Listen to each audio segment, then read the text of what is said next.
Now, more of Illinois Rising, presented by the Illinois Policy Institute, the only show directly addressing the problems and solutions for Illinois. Now, from AM 560, here's Dan Proft. Welcome back to Illinois Rising. I'm Pat Hughes of the Illinois Opportunity Project, filling in for the great Dan Proft. Joining me today is Ted Dabrowski, my good friend and the Vice President of Policy at the Illinois Policy Institute. And Ted, another big week in the Rauner AFSCME battle. As we've discussed on this program before, AFSCME is looking for a new contract, and they want an additional $3 billion in salaries and benefits above what they just received in this contract. The governor is saying no. Pat, are they forgetting what state they're in that is broke? You know, I said this on the program either last week or a couple of weeks ago. These people are like when my kids go to their grandparents' house. They're so accustomed to getting whatever they want that when mom and dad show up and you say, no, you can't have another donut. You know what I mean? They're shocked. I think these folks are shocked by the fact that there's opposition. Every time, whether it was Quinn, Blagojevich, obviously Madigan, they were rolled by AFSCME, right? Because of the amount of political support in dollars and bodies that they give to help Mike Madigan and the prior Democratic governors elected to office. Now that's no longer here with Governor Rauner, who's independently wealthy, has his own political finance operations that have nothing to do with the unions. Things have changed. Things have definitely changed, and it's just so interesting to see that they're having this fight. Now, this past week, last Monday, I think it was, on Chicago Tonight, the CEO of the Illinois Policy Institute, good friend of both of ours, a gentleman we both work with, John Tillman, appeared on Chicago Tonight and debated the AFSCME spokesman on this very issue. And I want you to pay close attention to what John says and how he structures the debate between what is ostensibly the private middle class, which is the middle class that exists for the rest of us, and the other middle class that you'll talk about in a minute. This is John Tillman on Chicago Tonight. Any minute over that, they get paid overtime. That's not accurate. Well, that is accurate according to the reports I've seen from the governor's team and others and publicly reported. No, but you had your chance, Anders. Let me have my chance to say my point. I did not interrupt you when I had some issues with what you had to say.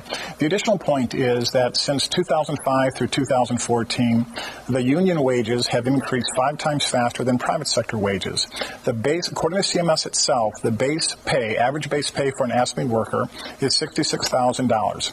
The median household income in the state of Illinois is $57,000. What AFSCME is saying, it's about $3 billion difference between what the governor has offered and what AFSCME wants to offer over the course of this contract. What AFSCME is saying to the nurse, to the waitress, maybe working 2 jobs, to a machinist, a day laborer, what they're saying to every one of these households is we want you to pay more in taxes to put more money in our pocket that first started out in your pocket. And that is the fundamental dilemma. This is AFSCME versus the taxpayers, not AFSCME versus the governor. A quick response from Anders. How about that? Because on the side of one of the things that the governor's office is pointing out is that, according to the governor's office, AFSCME employees' salaries have gone up at a fairly aggressive clip. Your response to that? Well, state payroll has actually stayed about the same over the past decade or even 15 years. It's grown at just about 0.5% per year. We have the smallest state workforce per capita in the nation.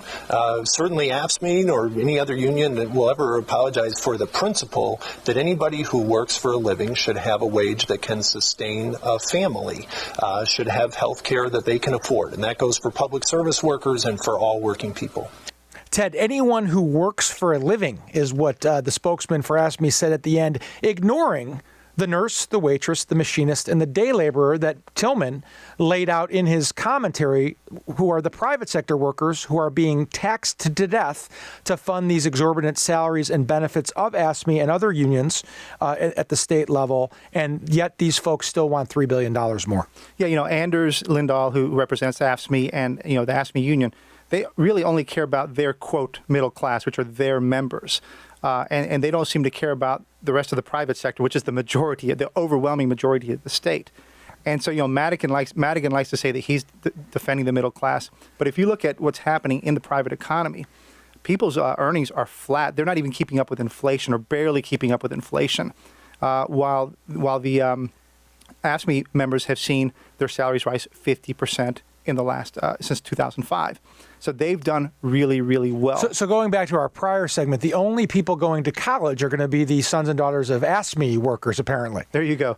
And so what's happening is that they're totally ignoring what's happening to the private sector. And this is the problem. And so when you said that Rauner is finally challenging, you finally have somebody who's defending the private sector middle class against that overly powerful union that's pushing up costs and asking for $3 billion when we already have a $4 to $5 billion hole in our budget and we can't pay our bills. Yeah, and I think that the fact that there is opposition here, because what's really happening is, right, AFSCME is so powerful and gets its contracts the way that they've gotten their contracts, these exorbitant salaries and benefits, because of their participation in the political process, specifically giving money and manpower to elect Democratic state legislators and in the past Democratic governors and other offices.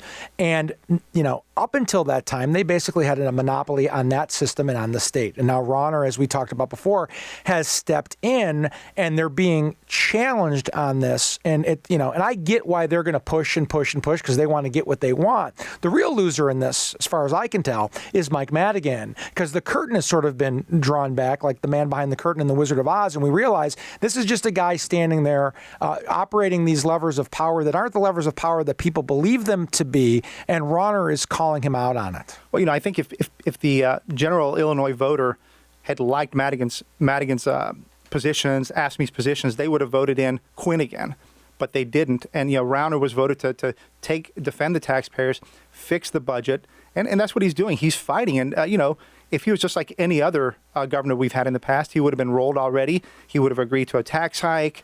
Madigan would have his way. AFSCME would get billions more. And we'd move faster to bankruptcy. Look, Chicago is moving faster than Illinois, but Illinois is headed in the exact same direction. It can't keep spending money it doesn't have. Yeah, and I think the public who elected Rauner is going to see that as we move on into the 2016 elections.